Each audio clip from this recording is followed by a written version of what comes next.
তিনজন বিমানকর্মী দীর্ঘদিন ধরে গোপনে সোনা পাচারের কাজ করছিল। তারা প্রথমে সোনার বার গড়িয়ে তরল বানাতো, এরপর সেই গলিতে সোনা বিশেষ শ্বাসে ঢেলে ছোট ছোট বল তৈরি করতো। ঠান্ডা হওয়ার পরে সেগুলো দেখতে একদমই চকলেটের মতো লাগতো। তারপর সোনার বলগুলোর উপরে কোকো মেখে সেগুলোকে সাধারণ ক্যান্ডির মতো বানিয়ে ফেলতো।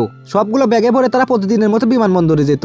যেহেতু তারা বিমানে কাজ করতো, তাই নিরাপত্তা রক্ষীরা তাদেরকে খুব বেশি একটা সন্দেহ করতো না। সহজেই তারা সোনা বিমানে তুলে অন্য শহরে নিয়ে যেতে সক্ষম হয়। নতুন শহরে পৌঁছে তারা এক ধনীকে তার কাছে সোনাগুলো বিক্রি করে। সোনার বিশুদ্ধতা দেখে ক্রেতা তখন সঙ্গে সঙ্গেই তাদেরকে $3 মিলিয়ন দেয়। এত বড় লাভ দেখে তিনজন তখন আরো লোভী হয়ে ওঠে এবং তারা তখন একইভাবে সোনা পাচারের পরিকল্পনা করে। কিন্তু দ্বিতীয়বার বিমানবন্দরের নিরাপত্তা চেকের সময় হঠাৎ করে তাদেরকে থামানো হয়। একজন নিরাপত্তা রক্ষী তখন তাদের ব্যাগ খুলে তল্লাশি শুরু করে। ব্যাগের ভিতরে থাকা চকলেটগুলোর ওজন অস্বাভাবিক লাগে, তার তখন সন্দেহ হয়। পরিস্থিতি দেখে তখন তিনজনই ভয় পেয়ে যায়, কারণ ধরা পড়লে তাদেরকে বাকি জীবন জেলেই কাটাতে হতো। ঠিক সেই সময় এক মেয়ের প্রেমিক সেখানে চলে আসে। অবাক করার মতো বিষয় হলো সে ছিল বিমানবন্দরের নিরাপত্তা দলের প্রধান কর্মকর্তা। সে তখন পরিস্থিতি সামলে নেয় এবং অন্যদেরকে চাপ দিয়ে তাদেরকে যেতে দেয়, ফলে তারা তখন অল্পের জন্যই বেঁচে যায়। পরে তারা বুঝতে পারে যে তাদের পরিচিত এক পাচারকারী সাংবিয়া ইচ্ছা করে এইসব খবর দিয়েছিল। সাংবিয়াকে তখন থামানোর জন্য তিনজন নতুন পরিকল্পনা করে। তারা তখন গোপনে বিমান সেবকের শব্দবেশে তার বিমানে উঠে পড়ে। এরপর সুযোগ বুঝে তার পানীয়তে ঘুমের ওষুধ মিশিয়ে দেয়। কিছুক্ষণ পরে সাংবিয়া ও তার লোকজন অচেতন হয়ে পড়ে। তখন তারা দ্রুত বিমানের লাকেজ খুলে দেখে যে ভিতরে অসংখ্য সোনার বার লুকানো আছে। তারা যতটা পারে সোনা নিয়ে নেয়।